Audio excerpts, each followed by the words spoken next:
자, 여러분들과 함께 갈라디아서 세 번째로 우리 6절부터 10절까지에 대해서 살펴보겠습니다. 사도 바울의 서신서의 그 특징은 첫 번째가 이제 발신자 그리고 수신자 그리고 간단한 인사를 하고 난 다음에 통상적으로 감사나 송영이 나옵니다. 찬양.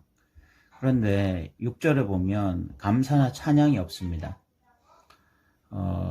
우리가 흔히 생각하는 이 꼴통교회라고 생각하는 고린도 교회를 향해서 편지를 쓸 때도 감사에 대한 내용이 있어요. 그런데 지금 이 갈라디아서에서는 감사나 찬양이 나오지 않습니다. 이는 그만큼 갈라디아 교회가 지금 처한 상황이 굉장히 심각하다 이렇게 봐야 될 것 같고요. 왜 그렇게 심각하냐 갈라디아 교회의 문제가, 왜냐하면 이 6절을 보면 다른 복음 때문에 그렇습니다. 다른 복음이 교회 안에 들어온 거야.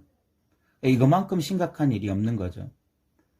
사실 교회 안에서 뭐 분쟁이 일어날 수도 있고 또 뭐 서로 좀 다투기도 하고 또 여러 가지 다른 인간적인 문제들이 발생할 수 있습니다. 그건 뭐 사람들이 모여 있는 교회이기 때문에 그런 현상이 나타날 수는 있어요. 그게 당연한 것은 아니지만 그런 문제는 나타날 수 있습니다. 근데 교회 안에서 가장 큰 문제, 가장 위협적인 문제는 그런 모습이 아니라 다른 복음이 교회를 사로잡게 되는 것입니다. 이 다른 복음이 교회 안에 침투해서 교회를 지배하게 되는 것만큼 위험한 상황은 없어요. 교회의 정체성을 상실하고 결국은 구원의 문제까지도 뺏어가기 때문에 이 갈라디아 교회의 문제는 너무너무 심각한 문제입니다.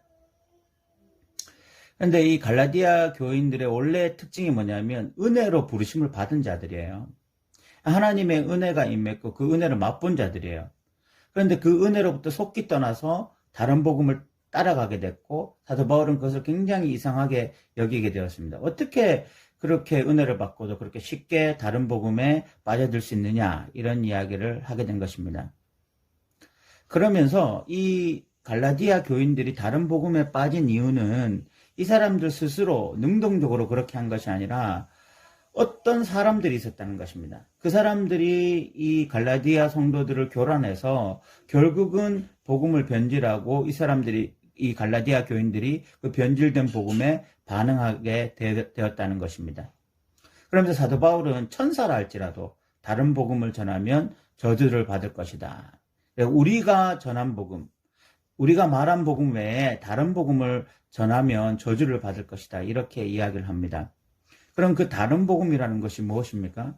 다른 복음이라는 것은 갈라디아서를 계속 살펴보면 결국은 할례를 행해라, 또는 뭐 식탁의 교제의 문제, 또 뭐 그 절기의 문제, 이런 것은 철저하게 지키지만 정작 율법의 말씀에 순종하지 않고 표면적으로 그런 몇 가지의 그 율법의 말씀을 지키면서 실질적으로 율법의 정신이나 율법을 온전히 지켜가지 않으면서 그러면서도 외식적으로 마치 믿음의 사람인 것처럼 하는 그런 육신의 일을 말하는 것입니다. 그런 종교적 외식을 말하는 것입니다.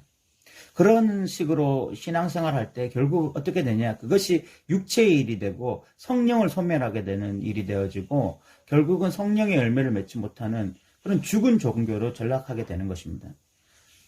사도 바울은 지금 갈라디아서에서 뭐 행위냐 믿음이냐 이런 싸움이 아니에요.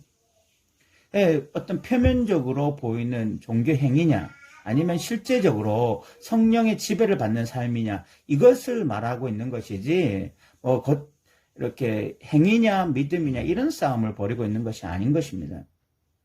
순종의 행위와 믿음은 같이 가는 것이지 이것이 대립되는 관계가 아닙니다. 이것은 뭐 사도 바울의 모든 서신서, 특히 뭐 로마서에서도 그것이 잘 묘사되어 있습니다.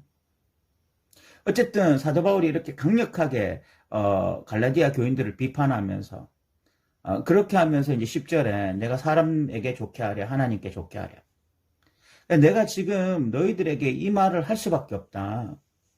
왜냐하면 너희들을 지금 기쁘게 하는 게 핵심이 아니라 결국은 하나님을 기쁘게 하고 궁극적으로 너희들도 온전한 구원에 이르러야 되기 때문에 내가 이 이야기를 할 수밖에 없다. 이렇게 말을 하고 있습니다.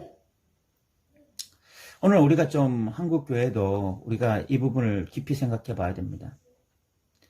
가장 심각한 문제는 다른 복음이 교회를 지배하는 거야. 지금 우리 안에는 한국 교회 안에는 그런 모습이 없는지 우리가 깊이 살펴봐야 됩니다. 진짜 복음에 반응하게 만드는 것이 교회가 돼야 되는데 다른 복음을 전하는 자들이 교회를 지배하고 그래서 엉뚱한 복음에 사로잡혀 살아가는 자들이 없는지 교회가 그렇게 다른 복음에 노출되어 있지는 않은지 우리가 깊이 살펴봐야 하는 것입니다. 그 다른 복음의 핵심이 뭐냐? 결국은 하나님의 일, 예수 그리스도의 십자가의 일, 그리고 성령의 일을 육체의 일로 바꾸는 것입니다. 그래서 결국 성령의 열매를 맺지 못하게 하는 것입니다. 우리가 지금 교회 안에서 성령의 열매가 나타나고 있는지 아니면 그런 어떤 인간적인 육체의 열매들이 나타나고 있는지 한번 살펴본다면, 역으로 살펴본다면 우리에게 또 많은 어떤 깨달음이 있을 것입니다. 예, 오늘 또 들어주셔서 감사합니다.